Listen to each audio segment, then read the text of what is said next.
April 28, 1900s. Ibig sabihin, simula ngayon, meron ng 119 na taon nang masimulang mabuo ang bahay na to. Pero sino nga ba ang gumawa ng bahay na to at ano nga ba naging role nito sa kasaysayan ng Gasan? At para alamin yan, hayaan yung talakayin ng kasama ko. Okay guys, atin pong alamin ang history ng bahay na ito. Ang bahay na ito ay tinayo pa ilang taon bago pa ang revolusyon laban sa Espanyol. At tinayo ito ng mag-asawang Martina Dulces Luna at Agathon San Ignacio. At they offered food, money, and men sa mga revolusyon laban sa American domination.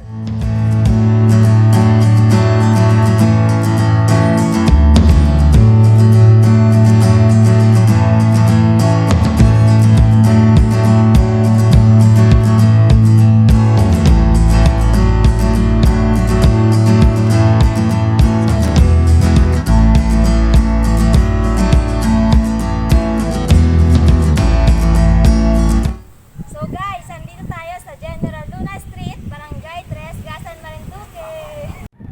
So bakit nga ba tayo nandito? Para alamin kung paano nga ba naging makasaya ng lugar na ito. So guys, ano pang hinihintay natin? Halina't sabay-sabay nating alamin.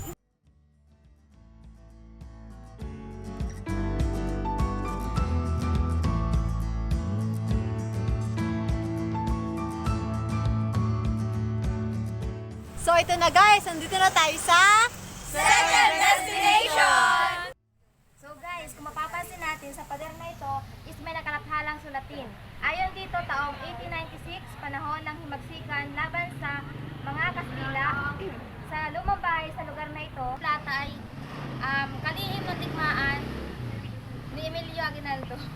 So dagdag ko lang guys, ang lugar na ito ay nakilala dala ng mga babasahing aral ng Katipunan na likha ni Apolinario Mabini at mga aklat na babasahin ni Dr. Jose Rizal na Noli Me Tangere at El Filibusterismo, na ito ay binasa ng mga Maginod o yung kilalang Katipuneros na taga-Gasan at buong Marinduque.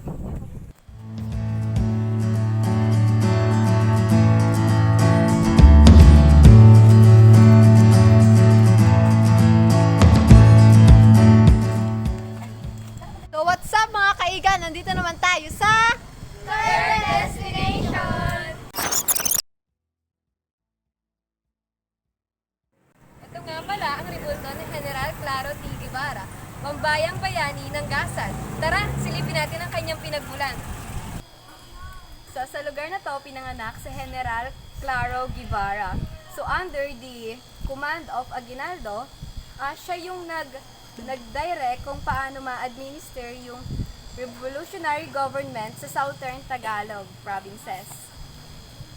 In addition, dito rin first ginanap ang Holy Mass in Tagalog dialect ng Philippine Independence Church na ginanap noong May 18, 1905 dito mismo sa compound na ito. So this historical site was recognized at na-appreciated with the National Historical Institute noong November 13, 1998. Ito na nga mga kaigan, nandito na tayo sa final destination!